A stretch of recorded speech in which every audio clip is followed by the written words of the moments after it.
Hello dear student, welcome. तो अभी next topic हम लोग सॉल्व कर रहे हैं टाइम वैल्यू ऑफ मनी। ठीक है, तो टाइम वैल्यू ऑफ मनी में प्रेजेंट वैल्यू निकालना पड़ता है। तो इधर क्या दिया, 10% और 12% क्या दिया। 15 मार्क का समय बच्चों लोग का ट्राई करता हूँ, तो मैं 10% वाला हेल्प करूँगा तो 12% वाला तुम्हारा होमवर्क हो जाएगा।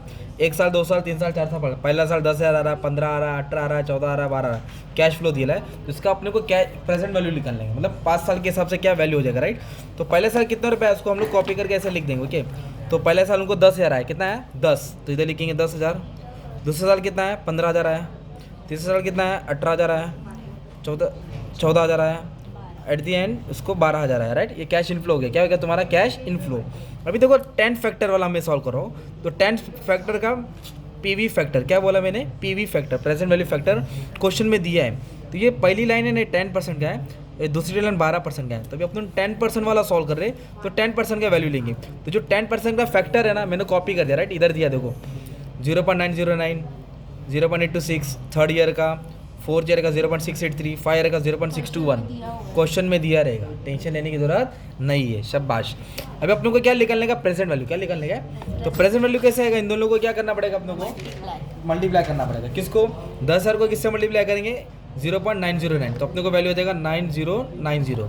15,000 को किससे करेंगे 0.826, तो 12,390 आ जाएगा। 18,000 को किससे कर देंगे 0.751, 13,518 आ जाएगा। 14,000 को इससे मल्टीप्लाई कर देंगे तो 9562 आएगा। राउंड ऑफ कर देने का पॉइंट में आएगा, तो ठीक है। तो ये आएगा 7452। अभी इसका टोटल ले लेंगे ना, तो आपको एक वैल्यू मिलेगा, उसको लिखना पड़ेगा। टोटल आ जाएगा 52,012। जो हर साल पैसा है ना, आफ्टर 5 ईयर उसकी वैल्यू इतनी हो जाएगी, राइट, प्रेजेंट वैल्यू के हिसाब से। तो ये किसका था मालूम है, केस 1 का था। किसका था ये, पर क्वेश्चन में केस 2 दो क्वेश्चन दिया था ना आपको यार बच्चे लोग, इधर दिया है। फिर इसको ही लेना है और परसेंटेज कितना रहेगा 12%। तो 12% मतलब ये वाला फैक्टर लिखेंगे 0.893, 0.797। ओके, तो यहाँ उन्होंने सॉल्व किया। ये कैश फ्लो हो गया या 12% हो गया।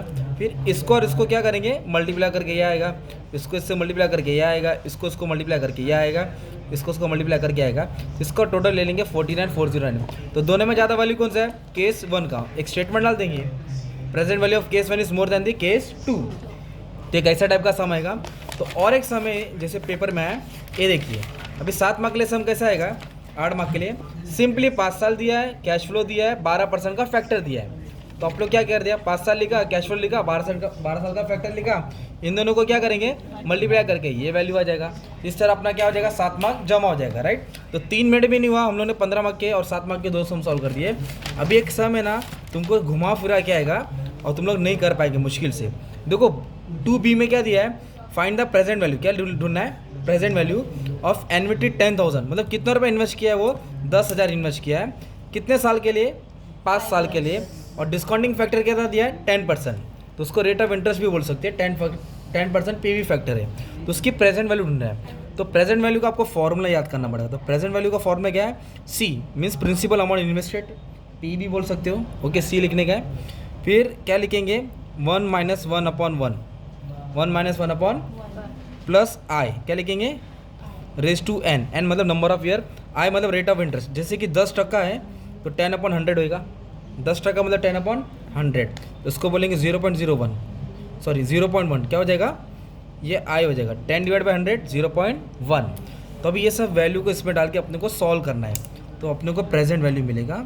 तो चेक कर दो, सी कितना रुपये इन्वेस्ट किया था 10,000, आई कितना था 10%, 10% मतलब 0.1, एन कितना है 5 क्यों, क्योंकि नंबर ऑफ ईयर कितना बोला है 5 ईयर।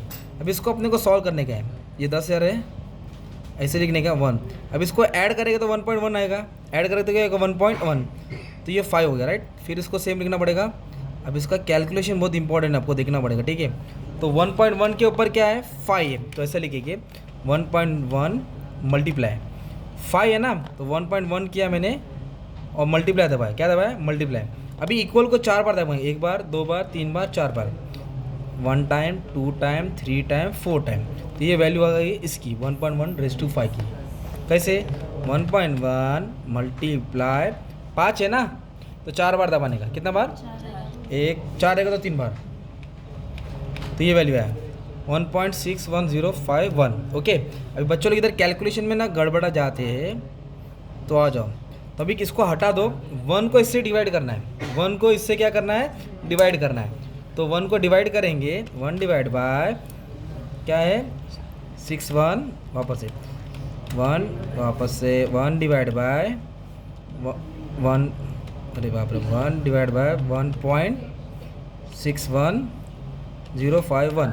ओके, तो डिवाइड करके कितना आंसर है 0.6209 ले लिया। ठीक है, अभी भी क्या करना है आपको मालूम है क्या, इन दोनों को क्या करना है माइनस करना है। अगर पहले 1 टाइप करेगा तो आंसर बराबर रहेगा। अभी मैं इसको 1 से माइनस करोगे तो माइनस आ रहा है, तो माइनस को नहीं देखना है। ठीक है, तो ये आंसर है 0.37907। अब इन दोनों को क्या कर देंगे मल्टीप्लाई कर देंगे, किससे सी कितना था 10,000, तो उसकी वैल्यू हो जाएगी 37,907 समथिंग आ जाएगा। ठीक है, तो बोलने का मतलब क्या था तुम्हारा कि जो 10,000 डाले ना 5 साल के लिए, जब 10% डिस्काउंट होएगा ना, तो जो 5 साल के बाद वो 10,000 होएगा ना, मतलब वो आज 10,000 है, तो 5 साल के बाद उसकी वैल्यू कितनी है 37,907।